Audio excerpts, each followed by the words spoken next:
એક તરફ ખેડૂતોને સામાન્ય જનતાને મોંઘવારીનો માર અને એની બીજી બાજુ અત્યારે પરિસ્થિતિ એવી છે કે લોકોને અત્યારે પેટ્રોલ ડીઝલ મળી નથી રહ્યું અને આ જ બધાની વચ્ચે હવે અમરેલીના ખેડૂતો બરાબરના ભડક્યા છે। શું છે સમગ્ર મામલો તેના વિશે વિગતે ચર્ચા કરીએ। નમસ્કાર, હું છું પ્રથમ મોદી, આપ જોઈ રહ્યા છો નિર્ભય ન્યૂઝ। ગુજરાતમાં પેટ્રોલ અને ડીઝલને લઈ છેલ્લા કેટલાય સમયથી વિવાદ ચાલી રહ્યો છે। વિવાદનું કારણ એ છે કે સરકાર દ્વારા કોઈ સ્પષ્ટતા નથી કરવામાં આવતી અને એની બીજી તરફ લોકો અને ખેડૂતો અત્યારે લાઈનો લગાવીને છેલ્લા કેટલાય સમયથી ઊભા રહ્યા છે। હવે વાત અમરેલીની સામે આવી છે કે અમરેલીમાંથી છેલ્લા કેટલાય સમયથી ખેડૂતો લાઈનો લગાવીને ઊભા રહે છે। રસ્તા પર 2-3 કિલોમીટર સુધીની લાઈનો લગાવવામાં આવતી હોય છે અને તે છતાં ખેડૂતોને ત્યાં પહોંચે છે ત્યારે એવું કહેવામાં આવે છે કે તમને તો માત્ર 500 કે 1000 રૂપિયાનું જ પેટ્રોલ મળશે। હવે આ જ મામલાને લઈ ખેડૂતો બરાબરના ભડક્યા છે અને સરકારને સંભળાઈ દીધું છે। સૌ પહેલા એ તમામ ખેડૂતોને સાંભળી લઈએ અને તેમનું શું કહેવું છે। વાળા ચંદ્રેશ, ગામ ડાભાળી।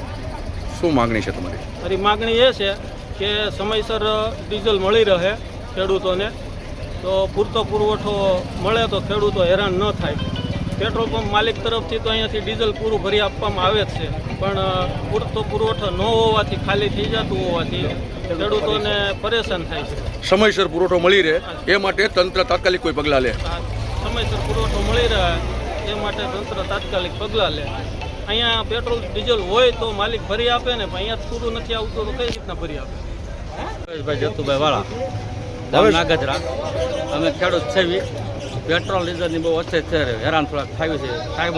ટાઈમસર મળે એવું સરકાર કરે વિનંતી। કેટલી ગળદી છે પંપ? બહુ ટ્રાફિક છે, કેટલા લોકો 1 કિલોમીટર જેટલી લાઈન છે। એટલી બધી લાઈન છે? હા, એટલી બધી લાઈન। કેટલા વાગ્યાના ઊભા છો આપ? અમે 12 વાગ્યાના ઊભા છે। હજી વારો ન થયો? નહીં, હજી નથી વારો। મુખ્ય માંગણી શું તમારી? અમને ખેડૂત જલ્દી પેટ્રોલ ડીઝલ મળે એવું। આપનું નામ? ભાવેશભાઈ જતુભાઈ વાળા, સરપંચ છો? હા।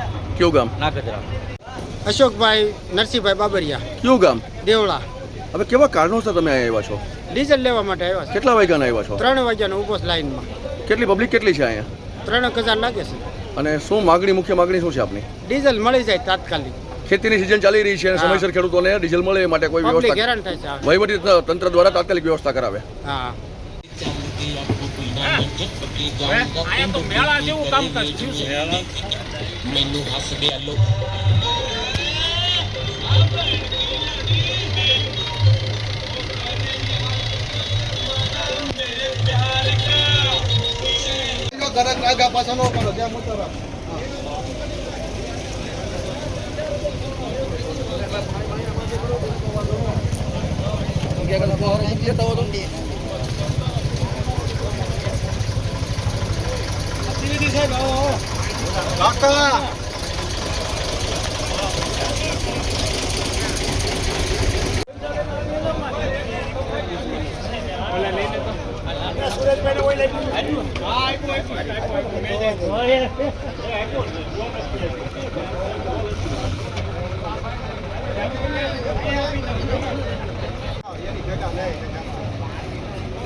રણજીત,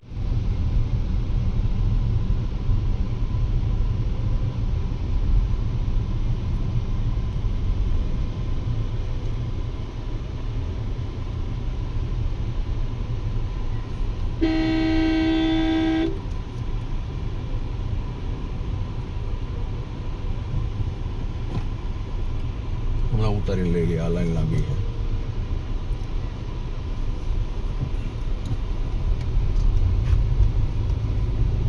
બસ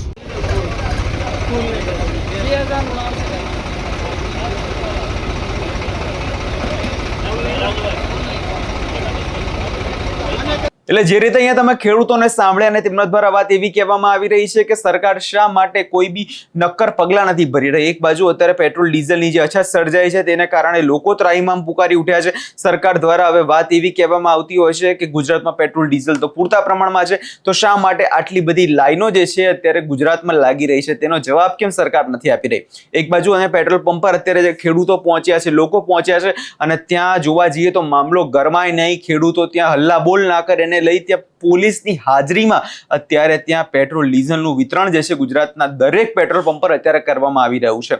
એટલે હવે જોવાનું આગામી દિવસોમાં એ રહેશે કે ભાવ વધારો તો સરકાર દ્વારા બીજી જ મિનિટે કરી દેવામાં આવતો હોય છે અને એમાં તો કોઈ પણ પ્રકારની બાંધછોડ ચલાવવામાં આવતી નથી. તો શા માટે અત્યારે જે પેટ્રોલ ડીઝલ માટે લોકો લાઈનો લગાવી રહ્યા છે, લોકોમાં અત્યારે ખોટી અફવાઓ ફેલાઈ રહી છે અને જે આ સંચાલકો જે કાળા બજારી કરી રહ્યા છે તેમની સામે ક્યારે પગલાં લેવામાં આવશે? શા માટે આવા ભ્રષ્ટ અધિકારીઓ અત્યારે ખાલી માત્ર બેસી રહેશે?